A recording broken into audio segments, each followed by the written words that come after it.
membangun simpang susun Semanggi. Kan barang itu dibangun oleh orang lain di atas tanah kita. Bagaimana caranya untuk perawatan itu kan harus dihibahkan dulu kepada Pemda, kemudian baru Pemda boleh menganggarkan sesuatu untuk perawatan yang hasil hibah itu. Kalau mendengar prosesnya tadi saja bahwa harusnya dibahas lagi oleh DPRD, kita bakal butuh waktu yang lama begitu. Sedangkan contoh saja simpang susun Semanggi katanya September udah selesai.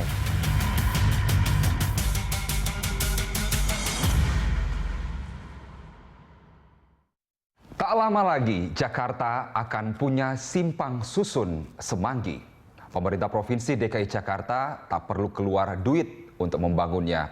Pasalnya proyek infrastruktur ini dibangun lewat dana non-APBD.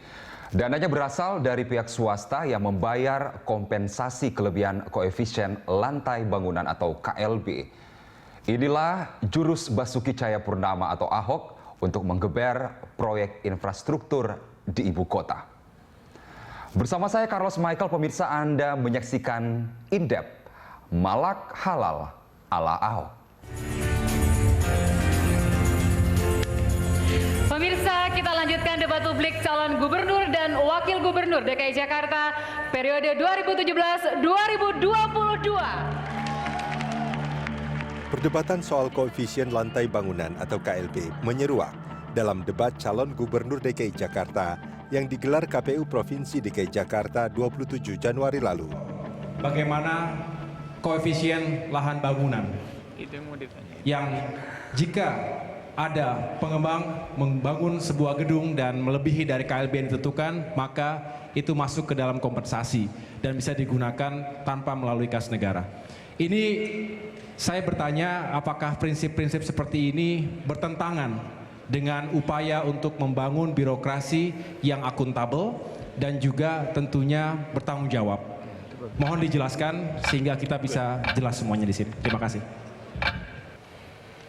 Saya mungkin orang yang salah satu yang beruntung. Saya ini mantan anggota DPR RI Komisi 2 yang membidanin untuk membuat undang-undang diskresi ini. Nah, lalu hubungan dengan koefisien luas bangunan, apa yang terjadi di Jakarta? Kami telah menerima hampir 3,8 triliun, bukan dalam bentuk uang, komitmen 3,8 triliun. Dengan cara apa? Setelah dia membangun infrastruktur, trotoar, seperti Semanggi.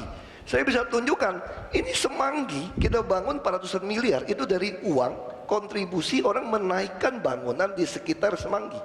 Jadi ini sangat jelas, tetap berdasarkan good governance dan transparansi, karena itu moto kami, BTP.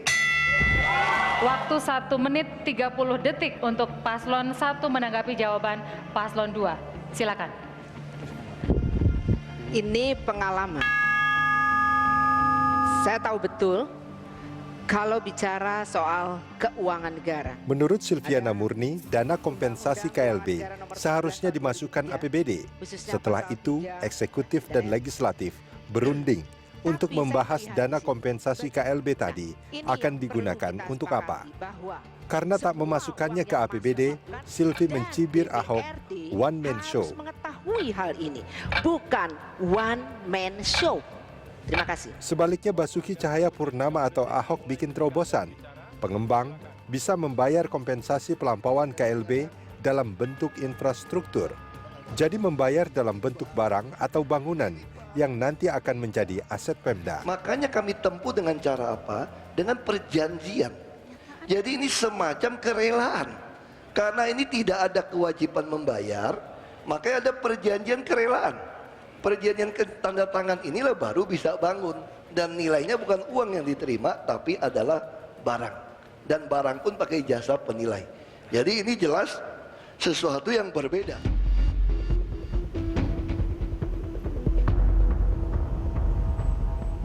Pembangunan simpang susun Semanggi contohnya. Proyek ini sepenuhnya dibiayai dana non-APBD. Jalan layang lingkar simpang susun Semanggi dibangun sebagai cara PT Mitra Panca Persada membayar kompensasi pelampauan koefisien lantai bangunan. Perusahaan ini adalah bagian dari perusahaan properti asal Jepang, Mori Company. Perusahaan asal Jepang, Mori Building Company, bermaksud menambah tinggi lantai bangunan mereka dari 7 lantai menuju 14 lantai.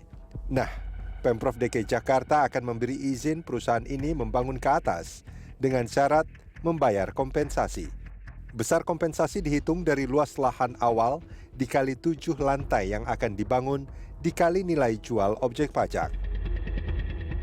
Aturan soal pelampauan KLB ini termaktub dalam Peraturan Gubernur Nomor 210 Tahun 2016. Pelampauan KLB hanya dibolehkan di sejumlah lokasi berikut: pusat kegiatan primer, pusat kegiatan sekunder, kawasan strategis ekonomi, kawasan terpadu kompak, kawasan yang berfungsi sebagai fasilitas parkir dan perpindahan moda, serta lokasi pertemuan angkutan umum massal. Salah satu pengembang di Sudirman ini ya PT Mitra Panca Persada, itu satu semacam perusahaan di grup Mori, ya, Mori Corporation, itu menawarkan pelampauan kepisan lantai bangunan. Nah, dia menawarkan juga karena kita punya rencana infrastruktur, nah dia memilih untuk membangun Simpang Susun Semanggi.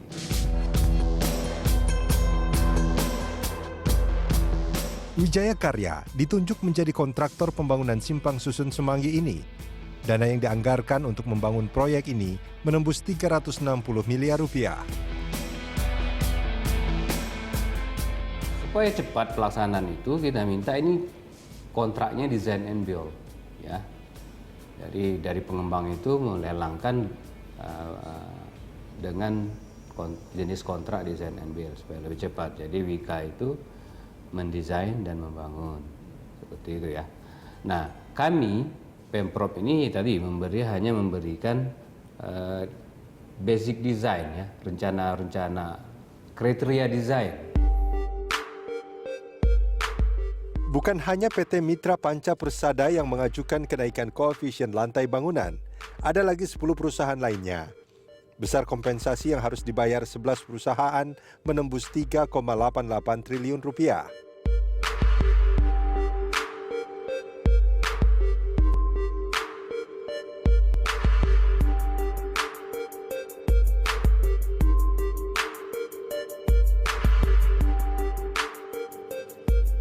Baru-baru ini Presiden Joko Widodo menyempatkan diri meninjau proyek Simpang Susun Semanggi ini.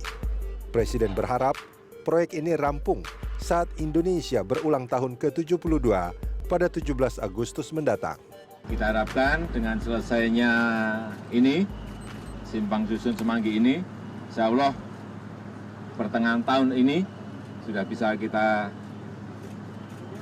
pakai, kita resmikan.